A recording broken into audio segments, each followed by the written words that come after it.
ఏది అయినా ట్రై చెయ్యి ఆచి చికెన్ మసాలా. ఆచి చికెన్ మసాలా. నేటి నుంచి పార్లమెంటు రెండో విడత సమావేశాలు ప్రారంభం కానున్నాయి. తొలి రోజే లోక్సభ స్పీకర్ ఓం బిర్లాపై అవిశ్వాస తీర్మానానికి సంబంధించి చర్చ జరగనుంది.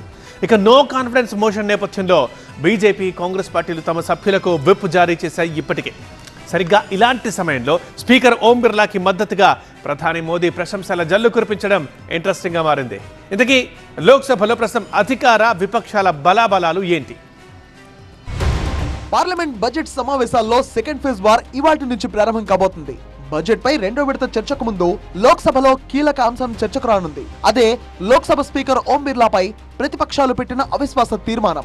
అధికార పార్టీ పక్షపాతి అంటూ కొద్ది రోజుల క్రితం స్పీకర్ పై విపక్షాలు ఇచ్చిన అవిశ్వాస తీర్మానం ప్రధానంగా చర్చకు రానుంది. స్పీకర్ విధానంపై అసంతృప్తి వ్యక్తం చేస్తూ ప్రతిపక్ష పార్టీలు ఈ తీర్మానాన్ని ప్రవేశపెట్టాయి. బీజేపీ, కాంగ్రెస్ సహా అన్ని పార్టీలు అవిశ్వాస తీర్మానంపై చర్చకు రెడీ అయ్యాయి. ఫలితంగా అధికార విపక్షాల బలాబలాల నిరూపణ జరగబోతోంది. దీంతో రెండో విడత లోక్సభ సమావేశాలు రాజకీయంగా కీలకం కాబోతున్నాయి.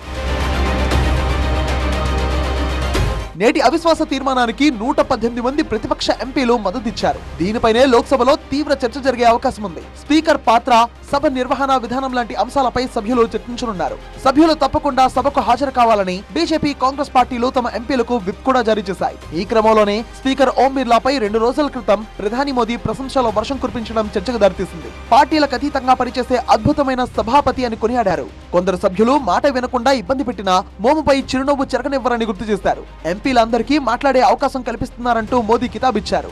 కోటా ఎయిర్పోర్ట్ శంకుస్థాపన కార్యక్రమంలో వర్చువల్ గా పాల్గొన్న మోదీ రాజ్యాంగానికి అంకితమైన వ్యక్తి ఓం బిర్లా అన్నారు. పార్లమెంటరీ విధానాలకు పూర్తి విధేయుడంటూ మోదీ ప్రశంసించారు. ओम बिरला जी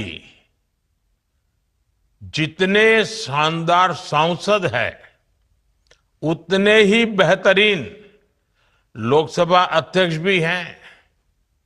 वे संविधान को पूरी तरह समर्पित है। वे संसदीय प्रणालियों के प्रति पूरी तरह निष्ठा रखते हैं। वे आज किसी पक्ष के सदस्य नहीं हैं। वो पक्ष प्रतिपक्ष से पूरी तरह ऊपर है।